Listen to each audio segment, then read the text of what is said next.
In today's video, I want to show you how to easily install BepInEx pack for Lethal Company. This pack is required to install most of the mods available in the Lethal Company marketplace at the moment. The community marketplace is huge and has thousands of mods available. There are very useful and funny mods. For example, you can add new weapons and monsters, even a mod that will make Skinwalkers mimic the voices of the players in the lobby. You can also include a mod that will let you spectate the point of view of any player in the lobby while you are in the ship. Create lobbies with up to 34 players and remove the 4 players limit that Lethal Company has by default, get new funny emotes, and much more. Let's begin.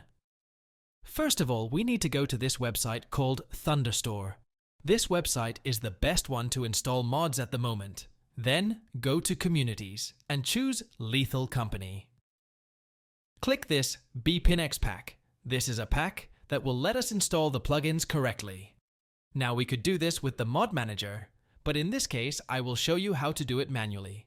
Choose the manual download and save it wherever you want. Now extract the file we just downloaded and open this folder. Now you will have these files right here. Those are the files we need to move to our Lethal Company folder. To access to your Lethal Company folder, just open Steam. Go to your library and right-click Lethal Company. In my case, I don't have it here, so I will do it with Among Us. Go to Manage and Browse Local Files.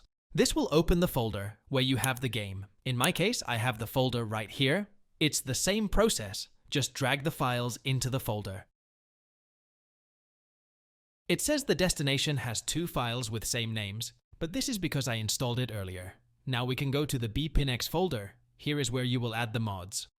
Before installing any mod, we need to execute the game. If this CMD appears, it means everything has been installed correctly. Just wait for the game to load and close it. Now you can see new folders have been created, even one named Plugins. That one will include the mods we install. And that's it! Now you can install any mod you want and move it to the folder. If this tutorial was helpful, please consider subscribing and leaving a like for more. Thanks for watching.